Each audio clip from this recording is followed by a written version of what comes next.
right, continuing the Go on. interview. Huh? Go on then. What? Okay.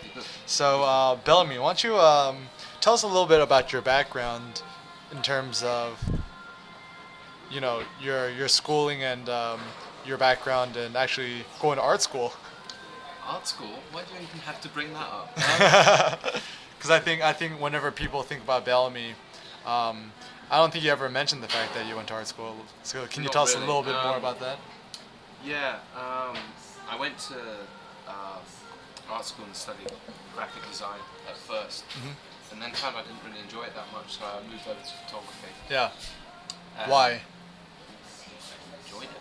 I really liked working in the darkroom, and that's what I was doing, working in the darkroom. And then I decided to go and look at universities, and I was doing a sub-course, an elective course in jewellery, and found I had a bit of an aptitude for it, so I liked the idea of 3D conceptual design. It wasn't jewellery, it was personal body sculpture. It got really arty. And I got offered a place in probably one of the best jewellery schools in the world, and I thought, well, yeah, I'll take this. And then halfway through, I suddenly thought, why am I not doing photography? But it was too late by that point, so I had to continue, and I got my degree in jewellery and silversmithing, 3D conceptual design, and art history. So with that degree, what did you end up doing? First, I worked as a jeweller for a couple of years. Really? Yeah. Doing. Making jewellery for people, very standard stuff. And it's actually really boring. When you're a freelance jewellery designer, you can make really good money if you've got a good name, and then you can make really, really good money if you've got a good name. But more often than not, you'll just be a jobbing worker making very basic pieces for people, or even working for a jewellery company, just making their stuff. Oh, okay. And the money's rubbish, and the work is long, and you can say goodbye to any semblance of hands because they will be destroyed. Yeah. So after a couple of years of doing that, I had enough, and moved to London and did some temp jobs until I decided to leave the country, go travelling. And that was 10 years ago, and I thought I'd only be away for a year, and never went back. So what was your drive to come to Japan and out of all the places in the world? There wasn't really any drive. A lot of people ask me that, did you like comic books or what? I never read any comic books like that. There was no, oh my god, I must go to Japan or anything like that. Yeah. It just so happened to be a place on the list, and I had the opportunity to come here and I took it. And when I got here, I found I quite liked it. Not because it was like some kind of heaven or anything like that. It was a challenge. It was different. And by ways and means, I ended up staying here. And I managed to get a job in the photo industry and the camera supply industry, which was something I really enjoyed doing. So, I never really looked back. And so when you started working in the Japanese photo industry, is this something you enjoyed? Oh god, yeah. Very challenging, very hard. I had to learn Japanese on the job, which was not easy at all. Very stressful, but a lot of fun. And now you're doing your Japan Camera Hunter business now. What was the progression of steps and events that occurred between working in the industry until starting your own business and doing more freelance? Well, I was working as a buyer in the industry. I was already doing buying for a number of people as part of my daily job. And I actually got sick, and I had to take about 2 months off work. And while I was having that time off work, I came to the decision that I can't really continue doing the job the way I was doing it, because that was what was making me sick. Because you're just overworked and stressed out. And I was pushing myself too much. I had too many things to do, too many points of stress, as it were. You know? And it was exhausting then. I thought, I cannot continue like this. I just cannot. But what else am I going to do? Yeah. I'm not going to go back to being an English teacher or something like that, you know. So I decided, I was already selling cameras a little bit in my personal life. Just like on the side. Yeah, I mean, I had a camera collection. I had cameras that I was buying and using and shooting with, and then I'd get bored of one and sell it. Yes. I found I was quite good at it. So I decided to make something of that with my connections that I had in the industry. To be able to find these things. So I started buying, put together the website, and the rest is history, as they say. Yeah. And you know, so how long have you been running your business now? 2 years. And how did you first kind of come to the realization of starting your own blog and? It was never a concept of it being a blog. I thought about just having a website. Okay. It just evolved into being a blog. But it's still at the core, I feel, it's still a website that is about cameras and things like that. But I don't want it to just be about cameras. It's about photography, street photography, anything really, anything cameras and photography related. And it's a nice community for people to share. So and it just evolved. So bridging off your last point, so as somebody who buys and sells camera for a living, some of the critiques I've heard on the internet from people is that, Bellamy is just a gear whore. He's just only about cameras and lenses. He doesn't care about photography. He's a joke. Blah blah blah blah blah. Really? You've heard all of this? Well, so can you tell us a little bit more about your personal work and what photography means to you? Yeah, I generally try and keep my personal work off the site because I feel that the site is something for other people to share and to enjoy. I don't really want to promote myself. Yes. I don't want to be this ego maniac, kind of, hey, look at me, look at me, look at me. I feel like the site is for other people to do that, to show their work and share their work. But I do care about photography. I care very much about photography. Yes, gear is important, and gear is something that you need and you use. And for some people, collecting is a great thing. It's what they love, and I don't begrudge them for that. But I mean, and I will always help them find the things that they want. But at the same time, if one guy just wants one camera for his whole life, good on him. Yeah. It's about taking pictures at the end of the day, and photography is the end of the process. And I feel that,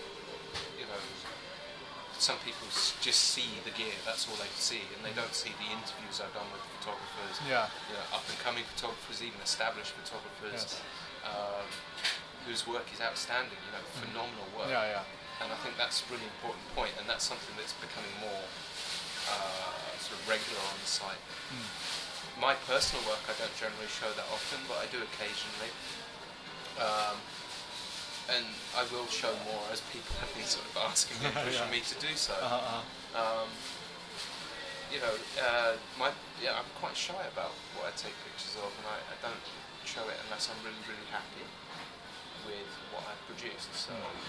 So one piece you've written on your blog recently is you took a photography workshop with Bruce Gilden at the Leica store in Ginza. You wrote a piece about that. Can you share a little bit about, your experiences at the workshop and what it taught you in terms of what you need to focus on your photography, your strengths, maybe your shortcomings, stuff like that? I did the Bruce Gilden workshop. It is great. Gilden is a very tough guy. Some say he's a little bit too tough. A lot of people have bad things to say about him. But you can't really say that until you've met the guy. And he is tough, but he is a good guy. And he was a lot of fun. He was very harsh, and you have to learn how to deal with that. But once you get over that and you stop listening, you stop hearing what he's saying, you start to listen to what he says, then things become valid. He really knows what he's talking about when it comes to composition and balance and symmetry in a picture. And he points out your shortcomings, yes, quite openly. which is hard for some people to deal with. It was hard for me to deal with, but once I got over it and got over myself, you know, I realised that he did have a point. Yeah, I was sloppy, I was lazy. Those are things that I definitely needed to pick up on. I needed to be more aware of my backgrounds, of my composition in terms of symmetry. He woke me up to that, and he pushed me, and I worked hard to, not to please him, I worked hard to try and change myself and notice my failings. You know, notice the things I was, you know, being lazy about during the workshop, and I felt like I really achieved something. Yeah, because I find it quite fascinating that I've seen your personal work, and your type of photography is much more, you know, you're in the shadows, it's more candid. You know, Gilden gets really close. His, you know, so if you think about a teacher, he's like pretty much the exact opposite of what you do. Did you find that to be a difficulty with, or how did you? No, not at all, because he didn't try and push me to be like him. And this is a common misconception. Everybody thinks that, oh, he just tries to make you do the same thing, get closer, blah, blah, blah. He didn't try and push me to do that. He could see what I was doing, he could see what I was trying to do, and he gave me ideas and direction which complements what I try and do. For example? With the portraits. Yes. He could see that I had been taking sort of portraits in my previous work. Yeah. And he taught me how to expand on that and how to develop them, how to look for things in people and how to interact with those people. Because believe it or not, many people think that Gilden's an arsehole, but he's very good at interacting with people. Very good. He is actually quite charming. And so he gets his subjects to do what he wants them to do. Yeah. And you know, when it comes to photography in Japan, I think a lot of people have this really romantic ideal of shooting here. You know, I know that you shot at a lot of the right-wing extremist organizations and stuff like that. How is it to shoot street photography in Japan, based on your experiences, and also as somebody who doesn't look Japanese? I've never had an issue with it. I can't really give too many points of reference. I mean, I've only shot street photography in London and LA and a couple of other places. Yes. You know, not for great periods of time, whereas I've spent a large amount of time in Japan. I can play on the fact that I'm a foreigner. I can, because I understand what's going on. I speak Japanese, but at the same time, I can play ignorance. You know, I can feign ignorance and just, oh, I'm sorry, I didn't realise. You know, I can do all of that. But then again, I can also do that. Oh, arigatou gozaimasu. You know, thank you very much for letting me take your picture thing. I mean, Japan is a remarkable place to take street photography because there's so many people, there's so many cameras. Most of the time, people don't even notice that you're doing it. And even if they do, they don't. It's non-confrontational society. So, apart from the incident on Friday night. Wait, what happened Friday night? I nearly got my head kicked in by a shaven head Yakuza boy. For? It wasn't even my fault. Somebody else took a picture of him and he took umbrage to that. He grabbed that person and I stepped in and said, no, you don't grab that person. What do you think you're doing? Just leave it. You know? So he started screaming at me, so I started screaming at him.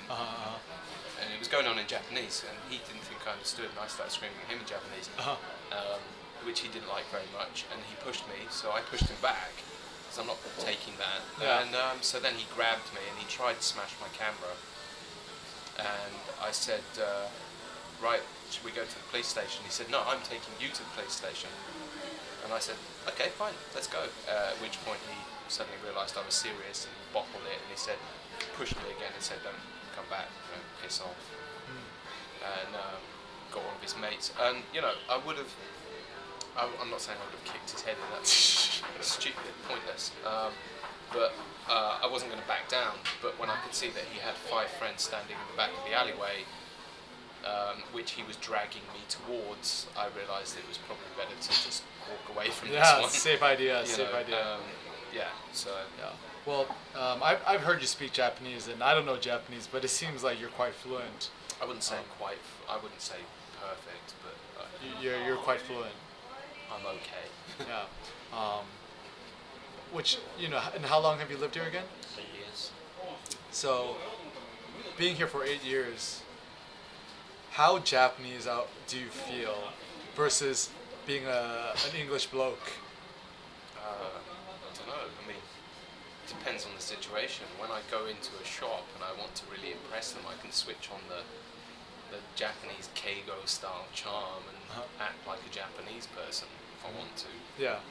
While still retaining an edge of being a foreigner. So, my co-workers used to joke around that I was a third Japanese, and they wished I would be 2/3 Japanese. But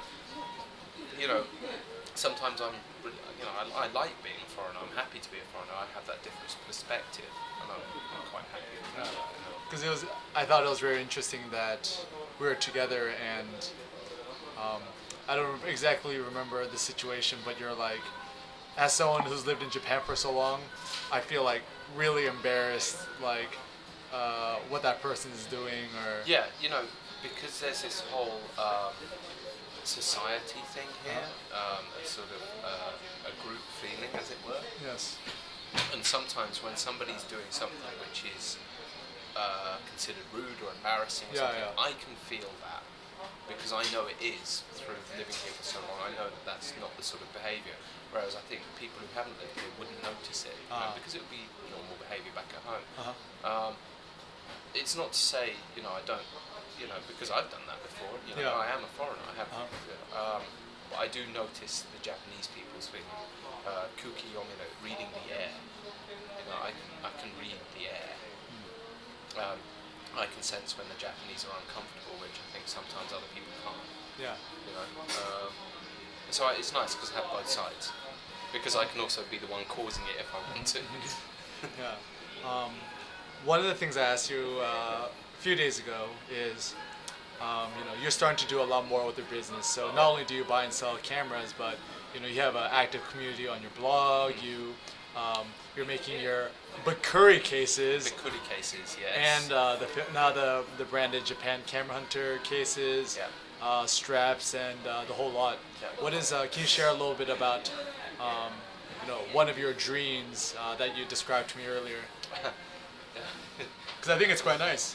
Okay. I'd like to have a cafe/gallery/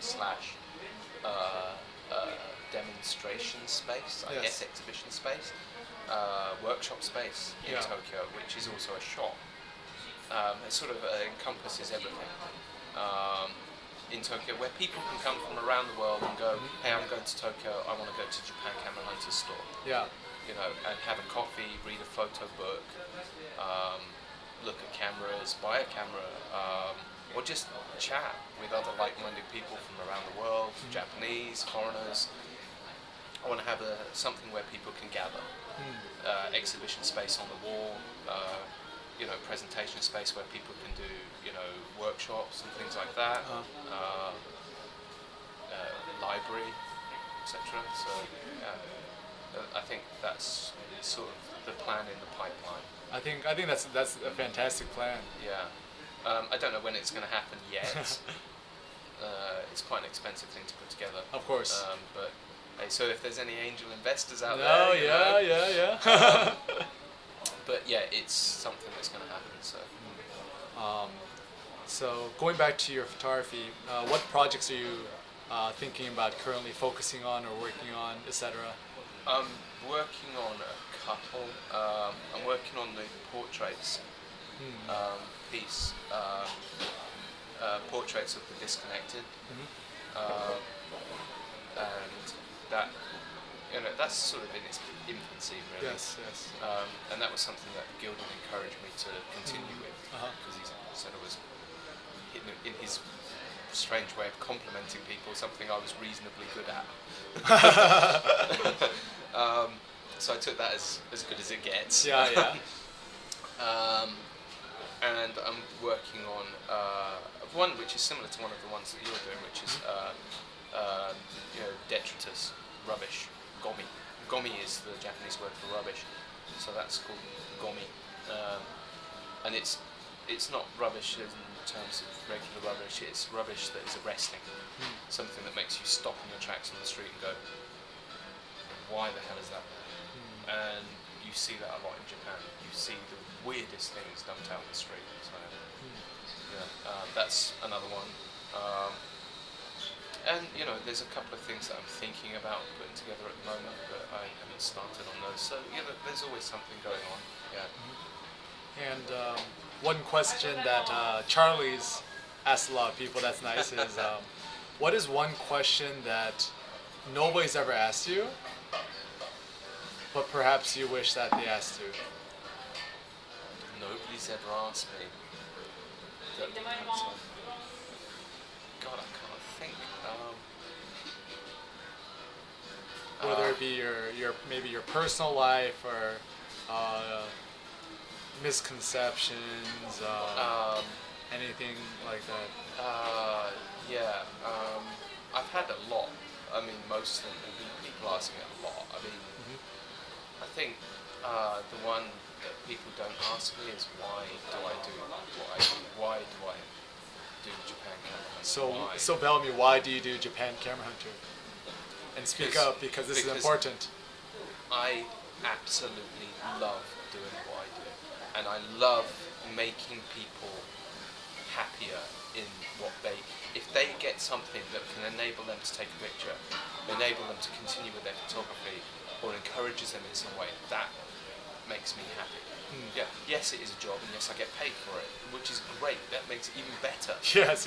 But at the end of the day, I would do it anyway, because knowing that other people are getting happiness, there's no such thing as a selfless act. Of course, I mean getting something from them, but yeah, I enjoy knowing that people are happy from something that I've done. It's great, and that's why I do what I do. Giving somebody something special. That's really sweet. So yeah, people don't generally ask me why I do what I do. They just ask me for a discount. I do it because I love it. Okay. Yeah. And last question. So, who are some people you would like to give a shout out to? Well, Eric, Kim, my boy Kim. Yeah.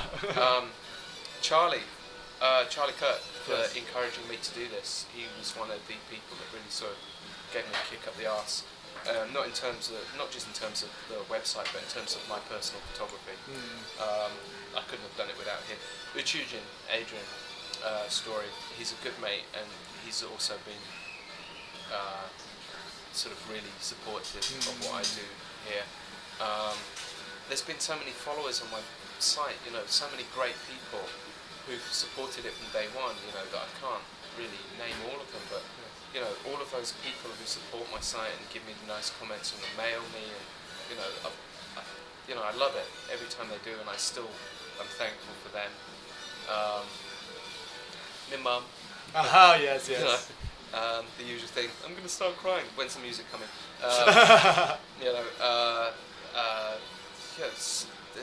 My photography teacher at school, and my art teacher, Miss Dancer. I couldn't have. She was very similar to Gilden in that she sort of tried to knock me down a little bit, which made me get up harder. Okay. Lots and lots of people. My family, my friends. And my wife, Hero. I couldn't have really done it without her support, because she was the one who encouraged me to do this in the first place. So. All right. On that note, thank you very much, Bellamy Hunt, aka Japan Camera Hunter. You're welcome. Thank you. Yes. Thank you.